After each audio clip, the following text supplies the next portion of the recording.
విషవాయువుతో పలువురు అస్వస్థతకు గురైన సంఘటన జనగామ జిల్లాలో చోటు చేసుకుంది. నిన్న రాత్రి ఈ ఘటన చోటు చేసుకుంది. ఆకస్మికంగా ఒక రకమైన విషవాయువు రావడంతో జిల్లా ప్రభుత్వ ఆసుపత్రి ఆవరణలో ఉండే స్థానిక ప్రజలతో పాటు ఆసుపత్రిలో ఉన్న రోగులు తీవ్ర ఇబ్బందులకు గురయ్యారు. విషవాయువుతో 20 నుంచి 30 మందికి పైగా దగ్గుతో పాటు వాంతుల బారిన పడ్డారు. ఈ ఘటనపై స్థానిక అధికారులు దర్యాప్తు చేపడుతున్నారు. మిషన్ భగీరథ నీటిలో క్లోరిన్ డోస్ ఎక్కువై విషవాయువు లీకేజ్ అవుతుందని పలువురు చెబుతున్నారు.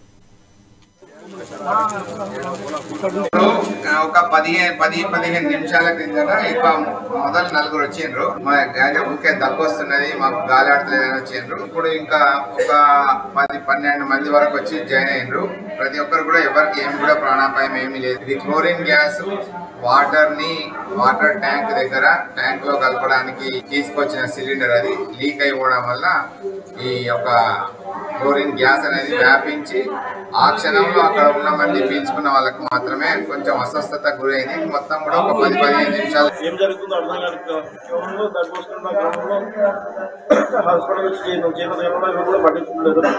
గంటన్నర తర్వాత ఇప్పుడు వచ్చి కొంచెం oxygen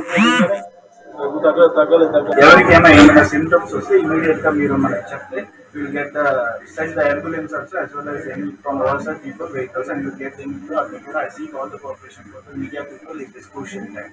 Please don't cooperate into the district administration. Sir, what is the reason of gas leakage?